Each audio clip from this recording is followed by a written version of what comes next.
Shalom, selamat pagi jemaat Tuhan. Saya berdoa kiranya kita semua tetap dalam keadaan baik, sehat, dan kita tetap kuat, dan kita tetap belajar terus membangun hati kita benar, suci di hadapan Tuhan. Karena itulah kunci kebahagiaan kita, kunci masa depan kita, kunci kesehatan kita ketika kita belajar bisa menjaga hati kita. Kita akan membaca sebuah ayat dari kitab Pengkhotbah pasal 2 ayat 26. Karena kepada orang yang dikenannya, ia mengaruniakan hikmat, pengetahuan, dan kesukaan. Tetapi orang berdosa ditugaskannya untuk menghimpun dan menimbun sesuatu yang kemudian harus diberikannya kepada orang yang dikenan Allah. Ini pun kesia-siaan dan usaha menjaring angin.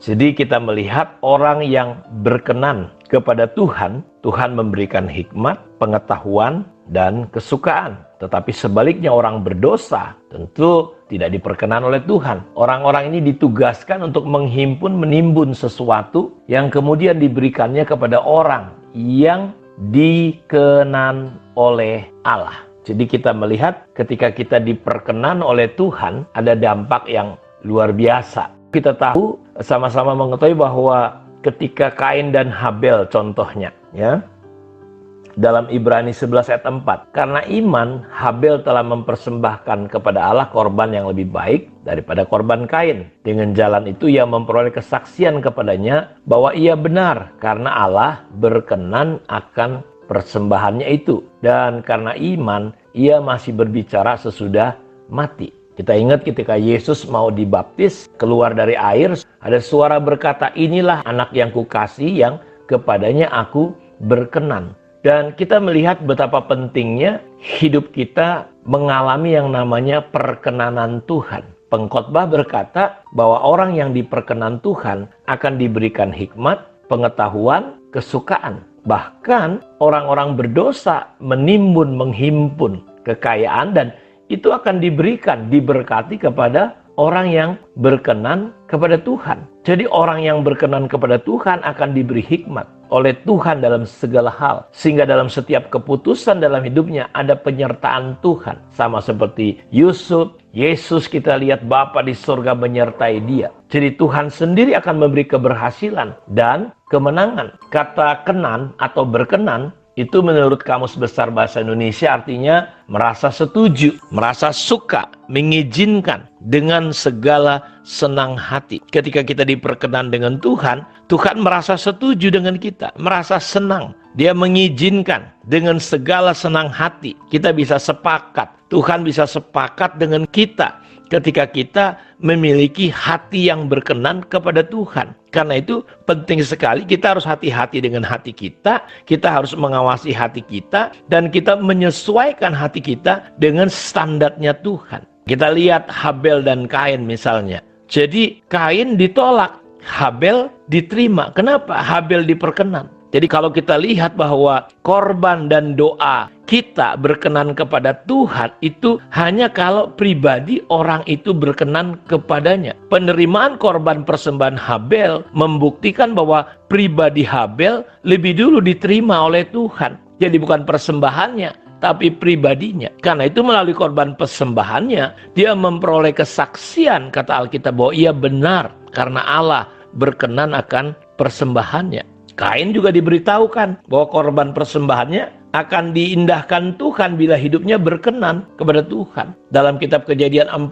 ayat 5, 6, 7 kita tahu, tetapi Kain dan korban persembahannya tidak diindahkannya. Lalu hati Kain menjadi sangat panas dan mukanya muram. Firman Tuhan kepada Kain, mengapa hatimu panas dan mukamu muram? Apakah mukamu tidak akan berseri jika engkau berbuat baik? Tetapi jika engkau tidak berbuat baik, dosa sudah mengintip di depan pintu. Ia sangat menggoda engkau, tetapi engkau harus berkuasa atasnya. Jadi jauh sebelum persembahannya ditolak. Kalau kita lihat di sini bahwa memang persembahan itu bicara tentang pribadi kita. Pribadinya yang ditolak, akhirnya persembahannya juga ikut ditolak. Karena persembahan adalah wujud hati. Karena itu saya suka berkata bahwa persembahan kita bisa menunjukkan hati kita. Jadi salah ya pemahaman kita kalau kita berpikir bahwa Tuhan bisa dibujuk dengan uang persembahan seseorang. Kalau dia mempersembahkan A, B, C, D dengan upacara yang baik. Ingat saudara, saudara memberi, Tuhan lihat hati. Karena itu dasar pemberian kita harus hati.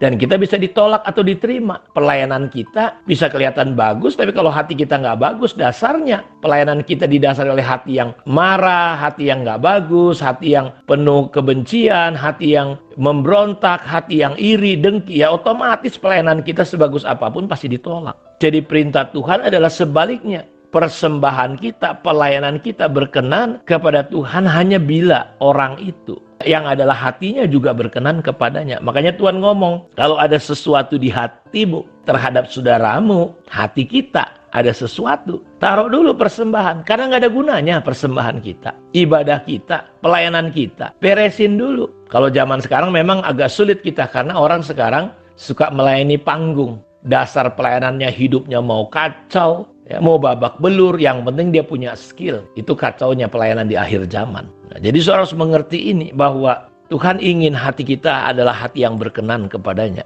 Daud berkata, kiranya persembahan sukarela yang berupa puji-pujian berkenan kepadamu ya Tuhan, dan ajarkanlah hukum-Mu kepadaku. Kata berkenan, saudaraku, dalam kata Ibrani, dia menggunakan kata pitresna, eudokosen. Jadi penggunaan kata berkenan artinya bagaimana kita memperhatikan bukan hanya penampilan kita. Hosea 8 ayat 13 berkata, mereka mencintai korban sembelihan, mereka mempersembahkan daging dan memakannya, tetapi Tuhan tidak berkenan kepada mereka. Sekarang Ia mengingat kesalahan mereka dan akan menghukum dosa mereka. Mereka harus kembali ke Mesir. Jadi disinilah Bapak Ibu betapa pentingnya untuk kita bisa memahami, memiliki hati yang harus kita kontrol, kita manage betul-betul. Karena hati kita itu mudah sekali terpengaruh. Makanya dikatakan hati kita penipu. Dia lebih licik dari segala yang licik. Hati yang membatu siapa yang tahu? Kita sendiri terkadang kita pikir kita benar, ternyata kita nggak benar. Karena itu kita harus selalu belajar seperti Daud, selidiki aku Tuhan. Cobai aku Tuhan, lihat aku. Apakah nih hatiku udah benar? Kalau ada hal yang keliru, tolong tunjukkan Tuhan. Karena kita nggak mengetahui. Karena itu kita perlu terbuka selalu kepada Tuhan. Kepada Roh Kudus. Seperti Daud, dia mau dikoreksi, dia mau ditegur. Beda dengan orang sekarang. Daud raja loh saudaraku, tapi dia mau ditegur. Dia mau terbuka, dia mau jujur dengan keadaannya. Saya berdoa biar kiranya kita mau belajar memiliki hati yang berkenan kepada Tuhan. Sehingga semua yang kita lakukan dasarnya adalah hati kita yang coba menyenangkan Tuhan. Bukan hanya perbuatan penampilan kita, tapi hati kita jauh di dalam busuk, tidak benar. Bangsa ini memuliakan aku dengan bibirnya, tapi hatinya jauh daripada aku. Karena itu marilah kita persembahkan hidup kita, hati kita, pikiran kita seluruhnya untuk dikendalikan dan dikuasai oleh Tuhan. Ingat, kepada orang yang berkenan, Tuhan akan apa? Memberi sukacita, memberi apa? Hikmat, pengetahuan, kesukaan. Ketika engkau jadi orang benar, Tuhan pakai orang-orang berdosa itu justru untuk mengalirkan berkat yang mereka cari, untuk memberkati saudara, memberkati pekerjaan Tuhan. Kiranya Tuhan Yesus memberkati kita semua, milikilah hati yang berkenan kepada Tuhan. Amin. Mari kita berdoa. Berkati semua anak-anak-Mu Tuhan, dimanapun anak-anak-Mu berada. Jamah, sentuh hati kami. Roh Kudus selalu lihat, tilik hati kami. Tunjukkan kepada kami hal-hal yang gak benar di hadapan-Mu. Sehingga kami bisa mengakuinya. Sehingga hati kami selalu berkenan di hadapan-Mu. Berikanlah hati yang sukacita selalu. Hati yang murni, kudus, dan suci. Sehingga mempengaruhi jiwa, kesehatan tubuh kami. Bahkan masa depan kami. Terpujilah Engkau Bapa. Dalam nama Yesus kami terima kemurahan-Mu. Amin. Tuhan memberkati kita semua. Shalom.